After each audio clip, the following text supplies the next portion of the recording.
Hello, divine, beautiful souls. This is Energy Speaks Podcast with your host, Catriel.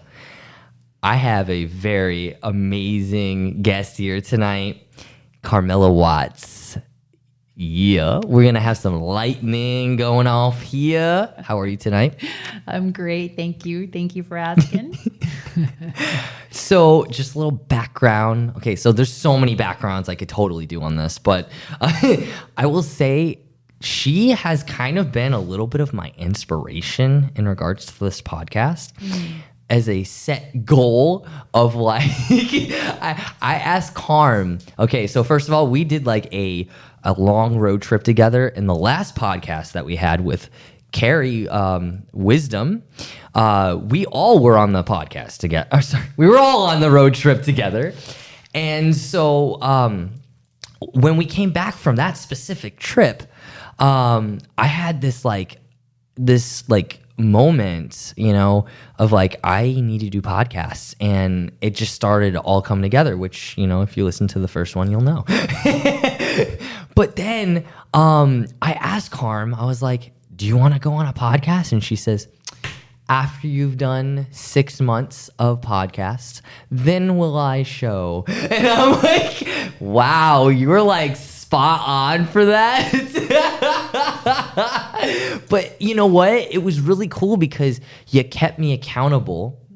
And I got to play and see where this beautiful, when I stick with something, how beautiful it can flourish into something. I'm sharing this energy with you as we arc this energy tonight. I love you. I love you too. This is fun. So Carm is an astrologer. Tell us more about yourself. Oh my goodness. I knew you were going to ask this question. Yeah. To talk of the self. Well, it's interesting. I guess astrology is what I do. It's my art. It's my love language. It's how I converse with the cosmos. It's sort of the language that makes sense to me to speak. But who I am about myself, geez, that's like an infinite question, right? One I'm still exploring, even in this now moment. But yeah, astrology seems to be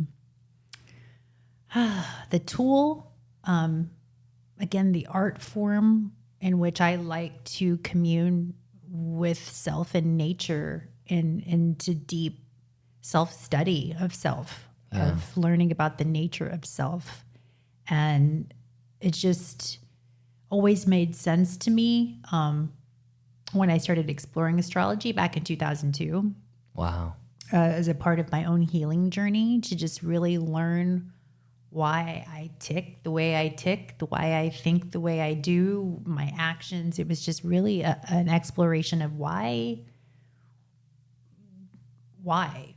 who, what, where, when. Still figuring that one out. Yeah.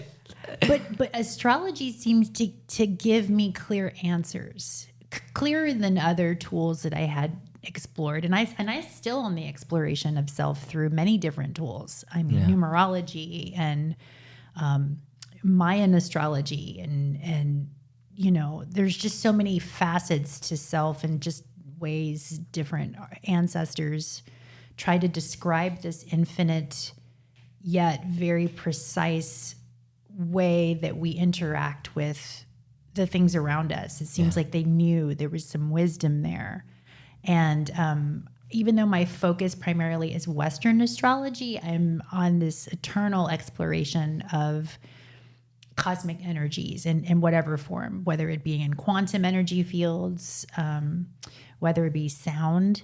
I feel like this path has opened me up to so many ways of communing with self and nature and the things around me. But again, consistently, astrology seems to just be the language that I've learned to speak. Yeah. It's like a second language to me. Oh, I get it.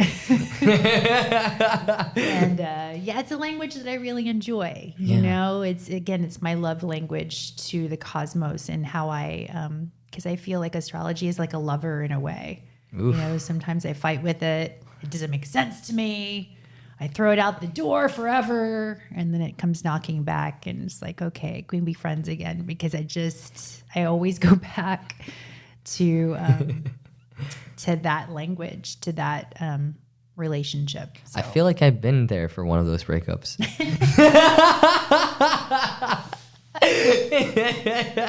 Probably several.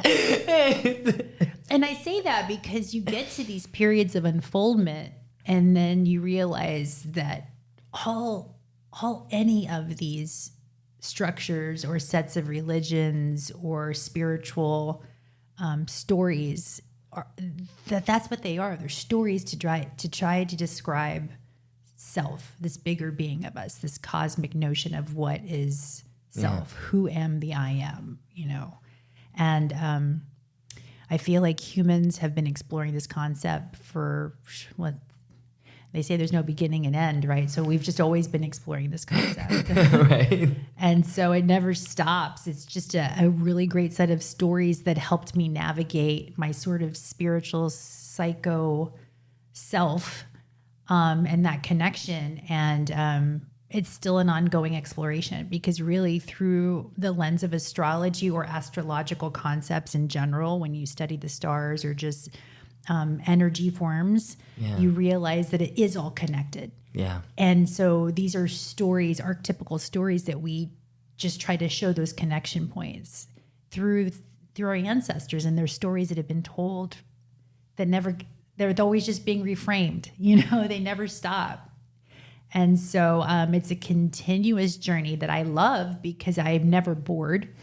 First off, there's so many things to astrology that you can study. I'm really excited about opening up the chapter of, health and astrology and medical astrology. That's something that really fascinates me, how the timing of things corresponds to dates of what's going on with the body. If you're having imbalances, you can actually see correspondences in your charts to those imbalances. And there's ways that really, if you study the old astrology, like the original astrologers, they were oftentimes medical astrologers. They were oftentimes looking for, besides the bigger picture of, who are we in the esoteric, like bigger picture sense, it was actually a very pragmatic approach to the human body. Yeah. And I believe there is a study of like astrology. I think I forget the sect of it, but it's basically studying the stars, which is really the body. So you can go as deep as you want with it. That, my foundational principle in life in general, sort of my mantra, is all is self. Yeah. And there's nothing outside of me that's not me. So with that being my foundational sort of premise, the stars, the planets, plants, which comes from planets, knowing how to work with these energies can actually help you take care of self. The Ayurvedic medicine and, again, timing when to plant seeds, when to do things in your life. The ancestors have been following these cycles for, forever. And so it's just being able to tap into that field consistently has just got to have such profound sort of realizations and synchronicities that I would have probably never got to explore had I not been opening the door to this study of self, which has been really, really deep and wonderful. And again, it's fun. And I'm curious by nature, so it just always piques my curiosity. I never get bored, even though I get frustrated, because sometimes the truth can be frustrating of self. But again, I always come back to this sort of, love language. Yeah. Truly. I feel you on that.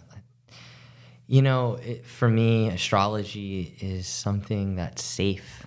Mm-hmm. I feel safe and secured when I can speak in that way or hear something in that language.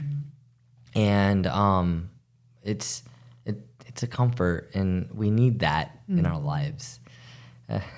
Cancer moon's coming out. The nurturing.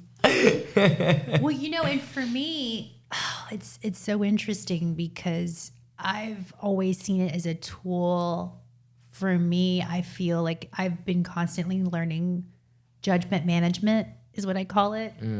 Because, to judge in this society is so natural. It's become so natural to judge. And just even as a means of differentiation, like, this is a phone and that's a kombucha, just as far as perception of being able to identify, right? Yeah. So looking at astrology from that lens, it's almost as if when you're looking at your transits, so you're looking at your houses and your planets and your placements, it's like describing a color. It's like saying, this is the color purple and this is how purple operates in your chart. Yeah. So it really brings, for me, the voice of neutrality when my mind just wants to judge and place judgments on things, even behaviors or patterns in my life is good or bad, right or wrong, things to feel guilty about or shame, To me, looking at astrology as that, like this is just the descriptor of the color that's operating in your chart. It really removes a lot of that judgment and helps me view myself in more of a space of neutrality. And from that space of neutrality, I feel that's where compassion lives. When you can be neutral and not charged about something, a thought, or again, a judgment that we're placing on ourselves, and you're really just learning self-acceptance, like, hey, these are the colors that are in your chart. This is what's operating. There's nothing to judge. Like you wouldn't judge a piece of art. It's what it is. We're art forms. And whoever God is to you, God created this art form. I call it source field energy creator. There's a lot of different names for this connection to this higher version of you. Yeah.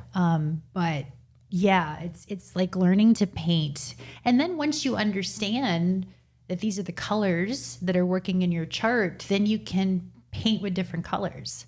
It's almost as if once you get to these states of awareness of self, you can throw out the whole chart and begin again, because you realize it's just a blueprint of what you came into, but you're the crafts person. You're the one that's really through the now moment, crafting every now moment.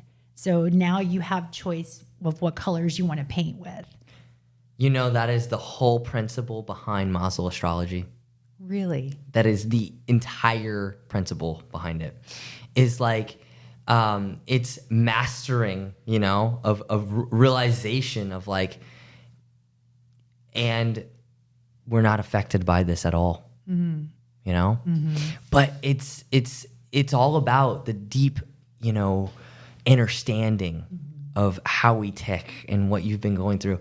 And it's so funny because you mentioned judgment, and that's all. Like I did a Mazel astrology session with you. Yes, which was fabulous, by the way. Oh, thank you. Really profound, and really enjoyed that. Thank you. Perspective. Mm-hmm. If you get a chance to look at your chart, look at Binah. Okay. Binah is all about that. It's how you said, this is how I even know there's a kombucha right here. The distinguishing, and then the opposite side of the chart would be chokmah, which is wisdom, which it's everything, and it's just this incredible intelligence. It's not identifying what it is.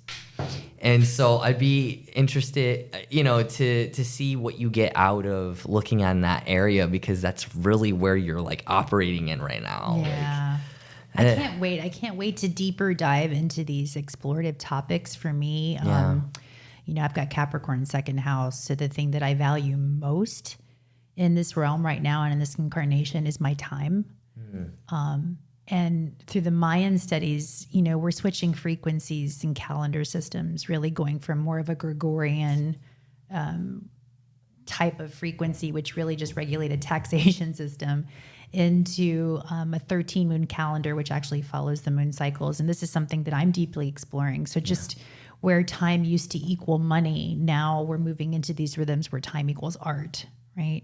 And so I don't know, with that exploration, it really just, for me, it shows evolutionary thinking, because to me, the thing that I want more in this dimension timeline is more of my time to explore self, to explore these different facets. And so, using time as a measuring tool and not as a way to stored value. I don't know. These are things that are coming up for me really strong in my search to have more time to study these deeper concepts. It's really interesting. And it's funny when you study self, you go, wow, why is time the most valuable resource? Well, for me, looking at astrology and looking at my own chart, like I said, I have Capricorn second house.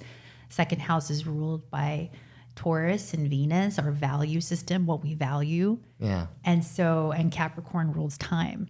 Yeah. Right. And authority and the father figure. And there's different things that Capricorn, kind of embodies. But it made sense to me once I saw, I have Capricorn second house. Of course I'm going to value my time. That's the most thing. So again, looking at your own chart and navigating your own energy field gives you such a clear and gentle explanation of why you do what you do, why you value what you value. It just gives you a really clear launching point. And then from there, what else can you, now that I know that I value my time, well, how do I want to spend, again, resources, money. Yeah. How do I want to spend that time? Yeah. And so that's where the launching pad is like, okay, Capricorn is showing me I value time, but time itself, now I can use any paintbrush or any color on how I want to spend that time. Yeah. And so it gives me freedom in a way because I know now that's my most valuable resource, you see? So just knowing self and knowing, what your own value systems are and what you're moving towards, what you're magnetized towards, these are things that are our natural state. Yeah. And it helps us explain our nature and in a very non-judgmental, soft way, as if you were explaining, the petal in a flower and you were describing it. Yeah. And the softness and how it feels and the texture and the color. And if we can learn to explain ourselves that way, it just really sort of alleviates that self-judgment and allows for more compassion and truly more self-love for not only yourself, but when you can understand yourself. Yeah.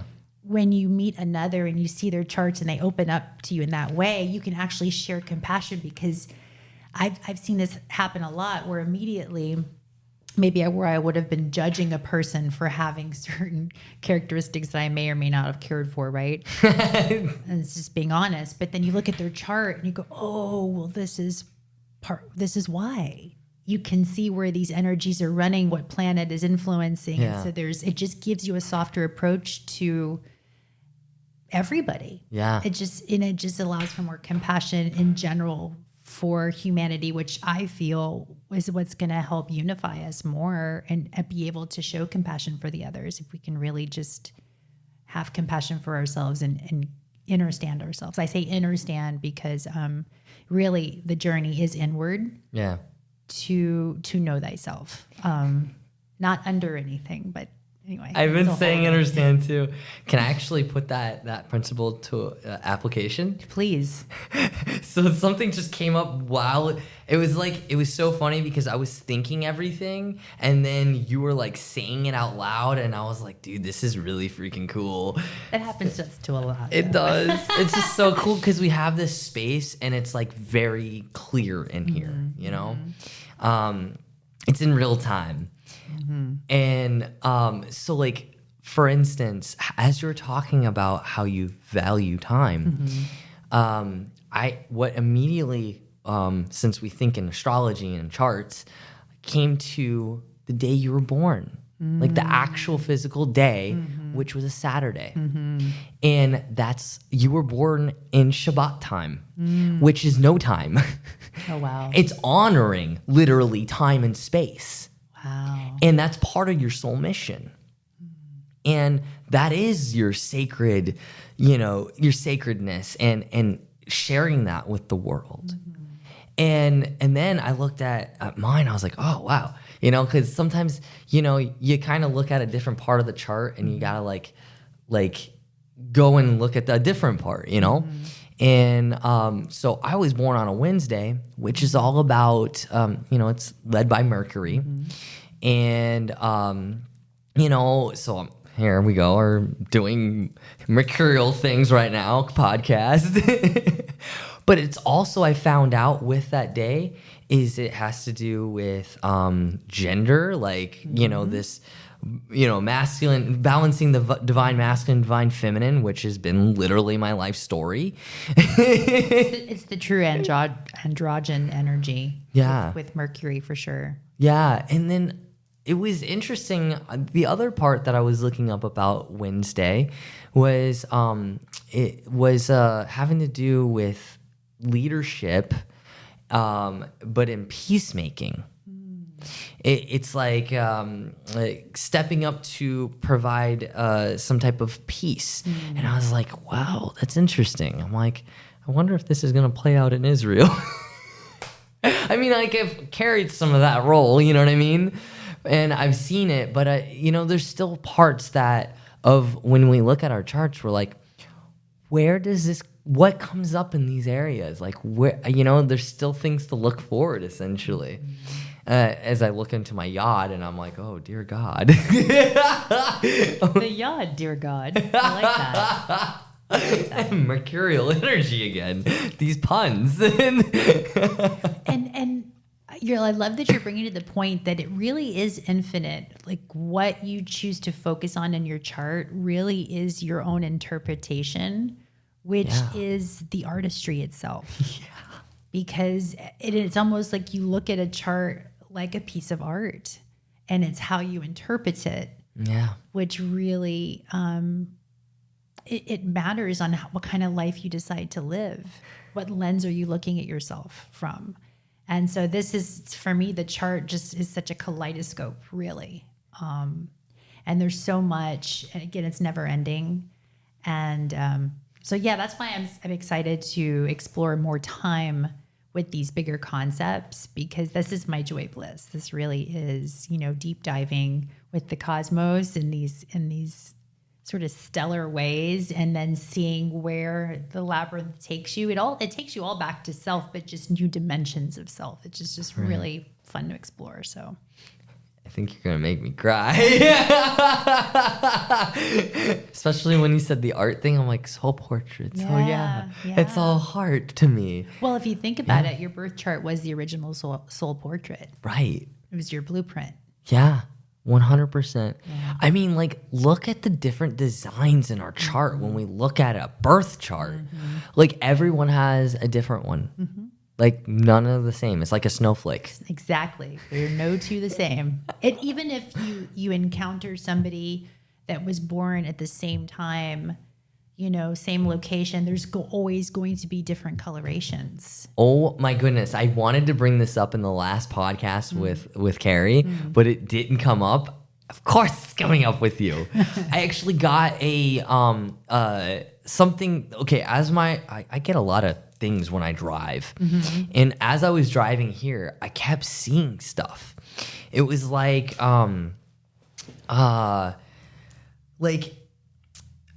just totally lost my thought for a second. That was funny. You're still driving. I literally started driving in my head. I was like, past it. What were we just saying? This is the moment. A senior moment. Now let's bring in the wisdom. Wisdom, Carrie. You had said you were going to say something about Carrie. I don't know. I lost it too. Oh my gosh! I think I'm in the car with you driving. I just drove by it. I think we're in Carrie's frequency right now. She had a shirt on that literally was like. Oh, yeah. We missed our exit. Yeah, actually, I want to. So we went on this journey, and she ended up in a huge like she had to turn around twice. She somehow missed things. It was so funny. She was in a vortex. It was in a vortex. That often happens when we're all together. Yeah.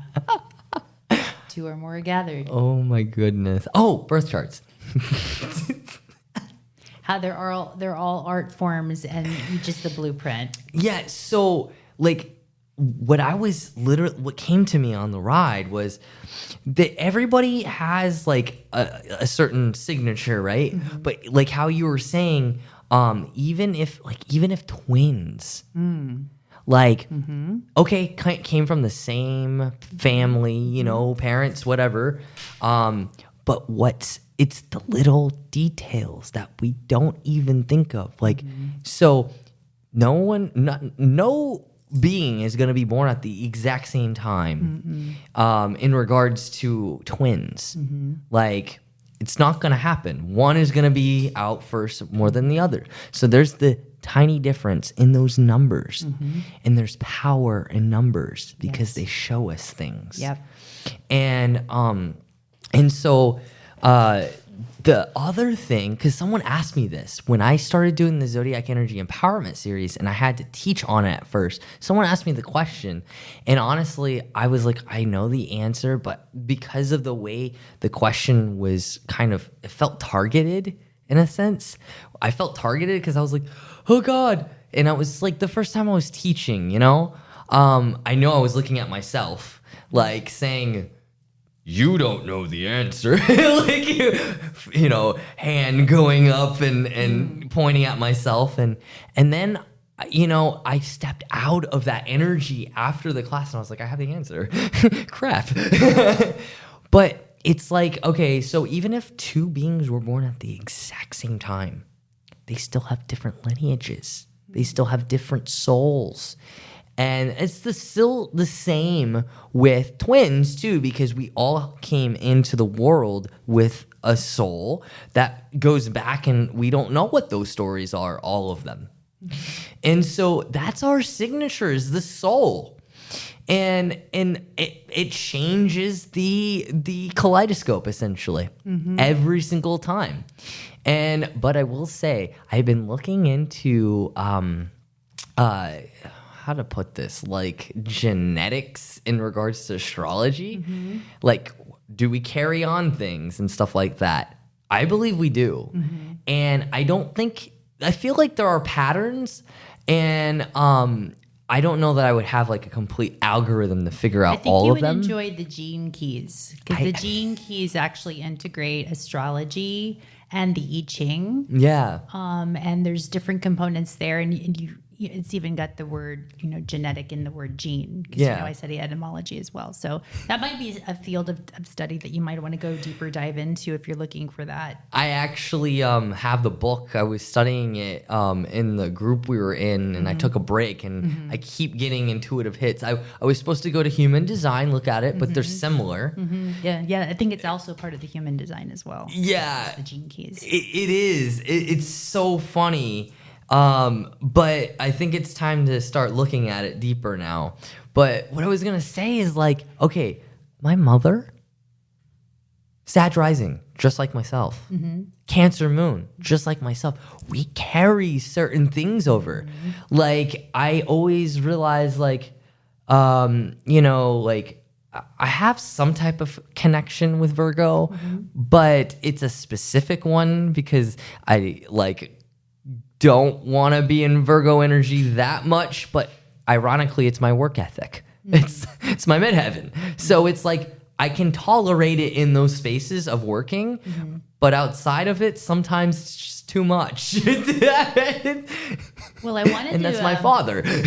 I wanted to go back and make the point too, because you were talking about there are no two charts alike, and a lot of the delineation is based on the numbers. And so that's another point of the fractal I really like to look at when studying charts and looking at aspects, is because the degree points really do matter. Yeah. And so, you know, that's a whole nother part of the chart to look at, even if you're just looking at the numbers, the degrees behind the numbers. And there's this whole really awesome sort of study with Sabian symbols based on the numbers and just the frequency that the numbers themselves hold. You know, the 0 through 9 frequency has their own components. So then you superimpose that or overlay that on now to the energy of the planets, and then the energy of the signs, and then that's the what I do. The location, right? So it's like, again, if you're an artist and you're painting these pictures, you're painting dimensions, you're painting depth. Now you're looking at it where it's almost 3D, because you're superimposing all these different energies looking at the chart in this specific way. And then now it's like this form emerges, this form of self that is very multidimensional. We talk about multidimensional beings. Well, when you're honing in to all the multidimensionalities, like what we just talked about with the numbers and the location, it really does offer this sort of holistic view of your own design, of your own operating system, of your own frequency, your energy, your movement, your color, you know, your art form. And again, when you can look at it from that point, it really allows you to see self as this beautiful, artistic, amazing being rather than one to be judged or, you know, I don't do this enough or I like to do this more and that, you know, it's just a story, but I feel like astrology, just like evolution and evolutionary astrology is another, you know, part of the fractal too, is that even us, the way we describe astrology in terms of the new human design, the evolved sort of new human, even that's being upgraded. So I wouldn't even be surprised if, you know, who knows 1,000 years from now or even 100 years from now, the story of astrology we're telling is going to be different based on a completely different archetype because we're evolving. Right. I mean, look how vastly different the archetypes are within the cultures. Well, yes, within the cultures, but since you mentioned it earlier, what's the Mayan one, but the galactic signatures. Like they're so vastly different. It's very galactic, but that's something I'm still. You know how we take space away from certain things. I'm taking specific space away from that because I know when I come back to it, I'm gonna have all these downloads that I'm gonna simulate the information. That's how I take when I take breaks.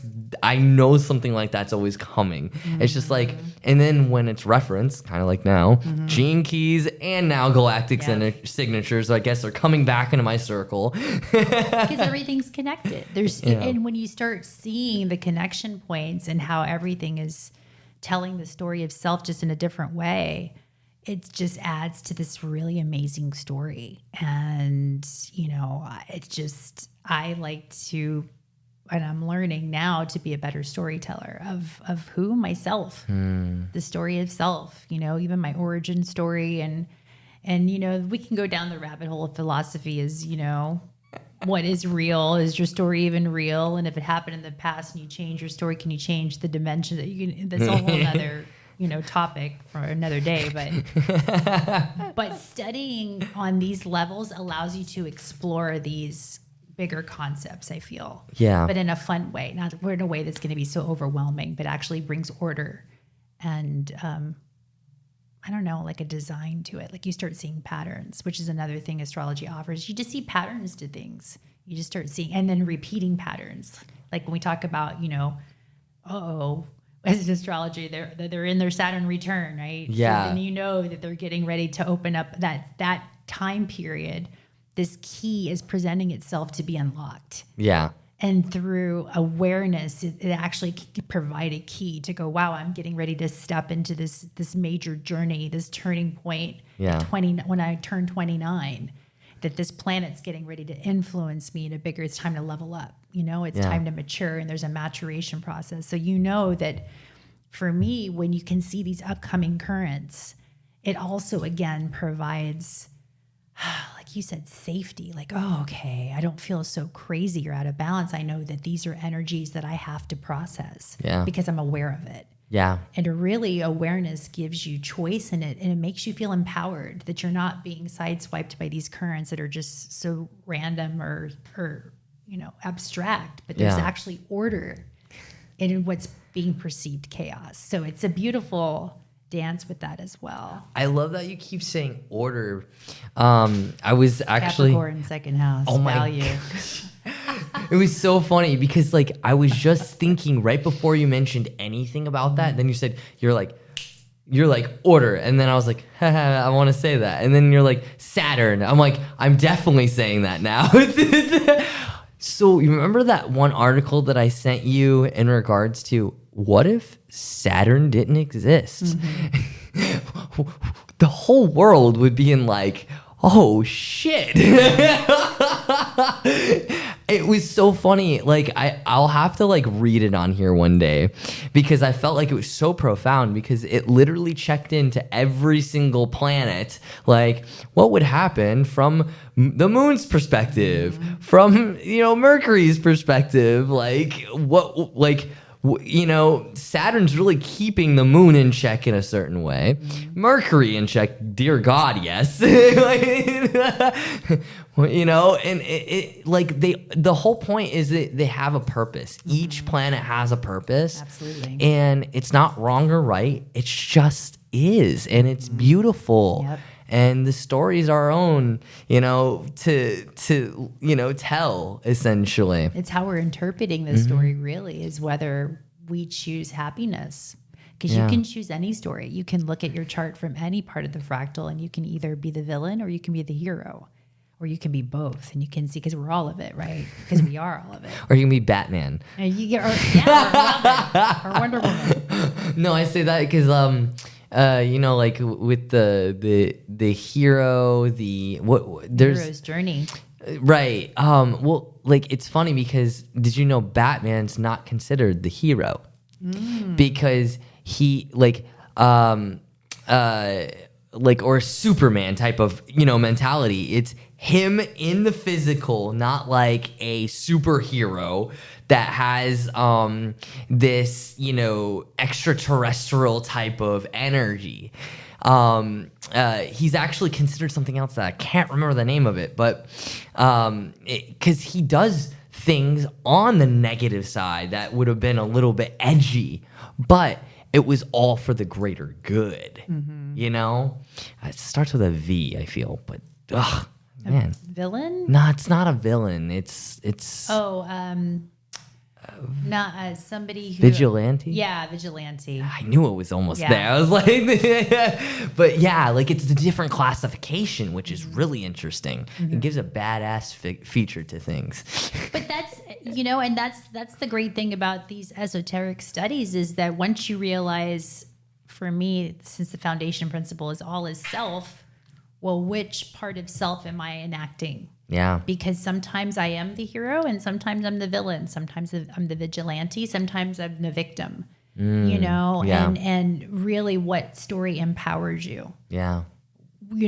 and once you realize that it is just a story that you're telling of self, it gives you choice on how you want to express, and you can change your story. Gotcha. And going along the lines with Saturn, it's funny, your higher self was showing me, like if even driving here without traffic lights and without lines on the road, how do I know where I'm going? So True. We talk about, we have this immediate, where Uranus is in all of our charts, we're immediate rebels. All of us have this rebellious nature somewhere in our chart, right? Right. And it's like if you think of opposing forces where one just wants structure, which is Saturn, and then Uranus just wants freedom and no structure at all. You see where there's that opposition energy, but yet we need both. Right. We need both. And so it's just really honoring these sort of inner structures without giving it too much, again, that discipline rigidness. It's like, how do you dance? It's the dance. It's the dance. Yeah, it's absolutely the dance. Well, it's like a bathtub. You can fill up the bathtub and take a beautiful water. Well, I mean, this is how I imagine Saturn to be in our lives, right? So you want to take a bubble bath. Well, you need to fill up a tub. If there wasn't the tub, you just turn on the water and the water would flood your space, right? Yeah. You just go all over the place. So you need that bathtub to hold the water so that you can enjoy a nice solid bath. And that to me is Saturn. Saturn is that bathtub that just holds the water, which would be Neptunian in this point, consciousness. Right. So that you can actually have an experience in it. Yeah. That's safe and it's precise and you're gleaning something. So, structure and boundaries is not something necessarily to be demonized. So how you use it. True. And that's how I like to look at the planets, because sometimes the planets, especially in the archetypical, our ancestors would describe, benevolent planets or malefic planets, kind of like almost denoting this is the good guy and this is the bad guy. But if we're all of it, then each of these planets are going to play these roles depending on how they're aspecting you. So Jupiter, we say, is our benevolent planet, right? Everybody likes Jupiter because that's like, your benefactor. That's where your luck, your expansion. Yeah. But if it's aspecting your chart, where for me, I know when I lived in North Carolina and Jupiter was on my first house, on my ascendant, it expanded me. It expanded my weight. And that's when I gained 40 pounds. Right? Because I needed to ground in. So expansion is just a term. It's how we use it. It's how we're perceiving it. Very true. So what are we expanding? Exactly. And that's going to be based on the location of where Jupiter's transiting in that. So for me, first house, it literally expanded my physical vessel. Speaking of expansion, I mean, we're in the heart of Sagittarius season right now. Like, what are we expanding? I mean, like, we're truth seeking, like where are we going? Well, the positioning of Jupiter right now, we are aligning with our galactic center. And this is having to deal with the precession of the equinoxes. And if you guys want to know more about that, there's YouTube videos for everything. But it really does fall in line with the precession of the equinoxes and really balancing, of our galaxy. We have this central Milky Way, this galactic center point. And it's I believe at 23 degrees Sagittarius, or 26 or 27. I'm not sure, but it's along that line. So we're close to the galactic center, which is like our origin point. If you think about where the soul comes in to this incarnation, into this galaxy, that's sort of the entry point, right? And so it's going to be based on the hues, the corresponding planets of the coloration of the soul that's coming in. That's why we all choose our times of our birth and our transition points. I don't call it death because I see death as just a transformation energy. Death is not what we think it is. This me being a triple Scorpio, I've definitely had a very intimate relationship with death and the concept of death and transformation. So I definitely have a different perspective on the death concept. But truly aligning with the galactic center at this point means there's a new frequency that we're aligning with that's coming in. And now with these solar energies, kind of with stardust, that through the breath, that's why presence is so important, because through each now breath, you can feel this new embodiment coming to this galactic center through us real time. And it's expanding this awareness that we are part of something greater, that we are connected to everything. And it's from that now, especially Mercury in this awareness is like, wow, okay, we're expanding into we're all is self and we are connected to everything. So now, how is that going to change the human design, how we interact with everything? Like how it's almost re-navigating our part of the relationship to the world. There was separation before. There was like, okay, there's that and this. But now with this galactic awareness that no, I'm all of it. How are you now going to relate to everything around you, knowing all is self? So that's where I feel this is such a profound time, and that the fact that it's aligning with the age of Aquarian, which is about the new human, the humanitarian planet. What's that going to look like? Well, these are the times to explore these higher concepts and really relegating our time, how we, again, spend our time developing these senses of self is really going to influence our experience moving forward of how we want to experience this reality.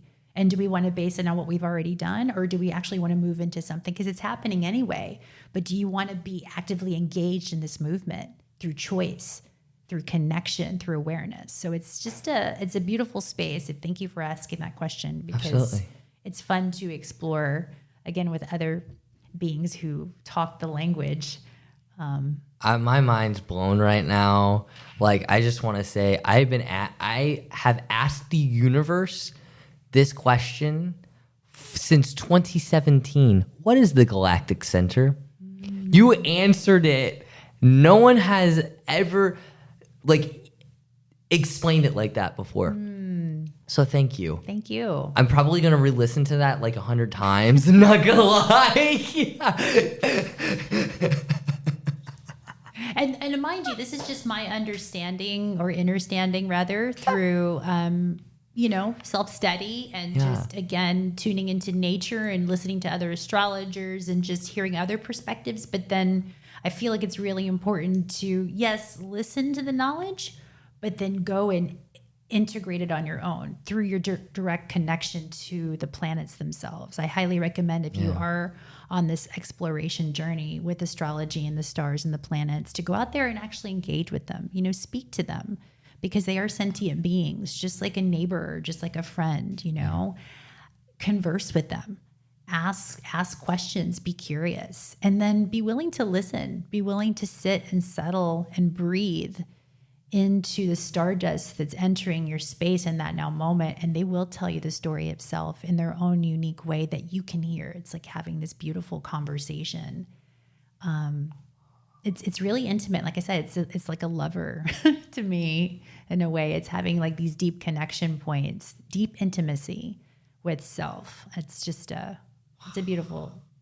I think that's why I've never seen a shooting star. I've never asked a planet. Specifically something except for one other time, just one, when I was in the desert in Israel. That's where everything opened up for me. Because you asked it to. Because I asked it to. Nature, she's not vulgar. She will not impose her will on anybody. She's nature itself, the nature of us is very open and generous and loving and benevolent and will never impose, even if we're perceiving it in that way. It really is free will to say, you know what, I want to connect to these bigger aspects of myself, these energies that I can't see, but I can feel them. And I just see this speck that looks really far away, but yet it's so close within inside me because it is me. So it really is just asking, just learning to ask. Something simple, but I don't know. Yeah. I just saw myself like literally on a kibbutz. It's like a commune in Israel, a place of living, just living in the desert under the stars for a while. That's so wild. That seems like heaven on earth to me. It does. You want to come? I may. At some point. I'm Sag rising too. So Oh my learning goodness. my Sag. I'm being guided to kind of brainstorm. I don't know if that's really the right word, but calling it. I feel like this is going to premiere during like the beginning of Pisces season. Okay. Bringing in some type of energy of that and exploring of maybe what people might see. I don't know. I've never really done that before. So that's right before spring. So that's a completion energy coming into a whole new frequency. Because really, if you follow the cycles of nature, the first of the year is not January 1st. Nope. We're still in the dead of winter. If you're following nature, really the beginning of the year cyclically is the springtime. Yeah. That's why Aries is the first sign in the zodiac. That's when Aries appears in March and April. So it's just, time. If you want to explore timing and getting more balanced in your circadian rhythm and your natural cycles, I'd encourage anybody to just really start following the natural cycles of time in nature rather than the man-made Gregorian. Because again, historically that was based on just taxation purposes. So I feel like fine-tuning your timing of things and awareness of time can really support and just having a different experience on this planet in and of itself, just to kind of pivot a little bit on how you're perceiving time and when to begin things, projects, planting seeds, whatnot. If you just make those micro adjustments, it can be pretty profound in what you get to experience in this life with your choice points. So just wanted to bring awareness to that as well. I love that. I love that. Yeah. I don't know. I feel like you're definitely onto something. I don't know. I feel like going into like February, March area, I think that's when this will probably premiere. I feel like there's going to be a lot of shifts and changes, a lot of awakening, you know, a new birth of something, a project or of something we've put out into the universe that, you know, it's weird because I'm feeling into the energy of it and it doesn't feel like a tough birth. It feels like a very effortless, like... Well, like you said, Pisces, I'm thinking like a water birth surrounded by dolphins. Oh, you know, on the last 2 podcasts, we talked about dolphins. Okay. So, yeah. Magic number 3. Magic number 3. Okay, so be near water and go talk to dolphins.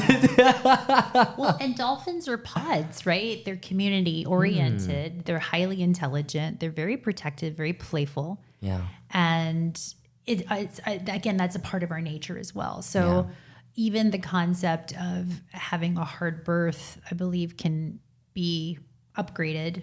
Totally, 100%. You know, if we're making all this stuff up anyway, you know, and you really get in tune with the body, what if the body's not meant to have pain during birth? Maybe you can relegate it through nutrition and cycles and really deep diving into self that you can have whatever experience you want. I believe that totally. Yeah. I feel like, and that's exactly what I was feeling into is like, it's not the same story. It's it wasn't the energy I was feeling wasn't a struggle at all. No. It was ease and grace. Yeah. Maybe that's what's coming through the new galactic center here is we're in this alignment because it really is going to be vibrating and pushing you to the timeline that you're most vibrating at because everything is vibrational, you know. So where you're vibing, that's going to be your match. That's going to be what you bring in. So that's why it's during these time periods while we're in the winter months. We're under the soil. Yeah. Like the seed was already planted. The seed within us is already planted. And so it's just germinating right now. Yeah. And it's why it's darker this time of year, especially in the northern hemisphere, because we're in the underground, literally under the soil. And the seed, it's the magic is it's starting to explore. It's getting ready to pop out of its pod. And it's getting ready to germinate, which would be in the springtime. Yeah. So taking this time to really hone in on the vibration that you want to experience. And that's through imagination. That's Pisces. How do you want to feel? You have to imagine it, even if you don't see it. And that's where it gets a little tricky. And that's the divine practice too, is when we do the inner work. It's how can I vibrate to something, to a reality that's not in my field yet, but I can image it and I can imagine it. And again, through Sagittarius, the idealism, I can hope for it, right? Because Sagittarius ruled by Jupiter is a very hopeful planet. It's what they call it, the benevolent. It just wants to see through rose-colored glasses, you know? Everything is rosy and perfect and, you know. So how can we stay in that state even though things are really dense, even though we're in the underground right now and we can't see? Yeah. It really is through faith and through imagination and allowing ourselves to connect to that so that when spring does come, it can actually be brought to the physical form. Yeah. We can manifest it and see it real time into the physical. So it is a process, you know, creation, it's never what we think it is. But if you look to nature, she'll show you very, very clearly how it all works. If you choose to look at it from that lens, and it makes it easier. It makes things, like you said, grace and ease. You understand you're in a process. And through timing and through understanding, you can just see where you're at in that process. And it just makes it just so much easier. Yeah. Wow. This has really been a beautiful podcast, by the way. Thank you. Thank you so much for having me on and me getting to share my art and my voice in this way. It's been always... you know, natally, I've got Mercury in the 12th house, so I like to remain hidden a lot of the times. But it's nice to be able to express because, again, this is my love language. And as I'm learning to love myself more and learning to love humanity more, I know that my voice can be heard, all of our voices. Yeah.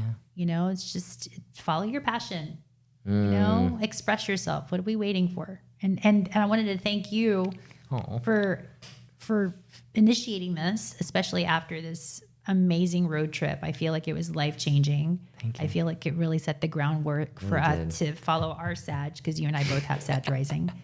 And, and to come out of our metaphoric closet, to really just allow our voices to be heard and seen, and to these gifts, because we talk like this, pretty much all the time, but why not share it? Right?